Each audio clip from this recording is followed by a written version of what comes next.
Tko ništa nije napravio, ništa mu nemojte ni vjerovati.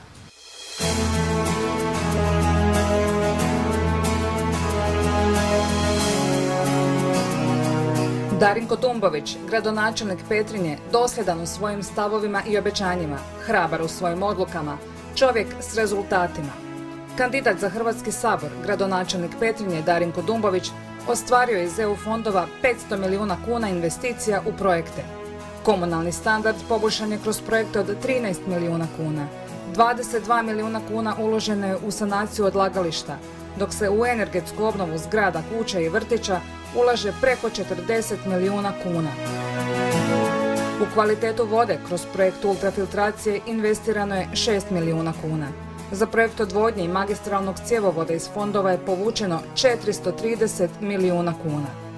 Radi se i magistralni cjevovod Petrinja-Lekenik vrijedan 15 milijuna kuna. Tko ništa nije napravio, ništa mu nemojte ni vjerovati. Darinko Dumbović čovjek je koji se bori za ravnomjeran razvoj svih krajeva Hrvatske. Za brzu cestu koja donosi brzi razvoj. Odlučno je protiv odlaganja nuklearnog otpada na Trgovskoj gori. Zalaže se da svi Hrvati doseljeni iz Bosne i Hercegovine imaju siguran dom. 500 milijuna kuna iz europskih fondova je 500 milijuna razloga za Darinka Dumbovića. Izađite na izbore i glasajte za ljude koji žive tu kraj vas. Ne dajte da ponovo podcijene vašu inteligenciju i da vas obmanjuju praznim pričama, lažnim obećanjima i uvjeravanjima da iz Metkovića najbolje vide što treba Petrinji, našoj Sisačko-moslavačkoj županiji i 6. izbornoj jedinici. Glasajte za Darinka Dumbovića i na listi broj 2 zaokružite redni broj 2.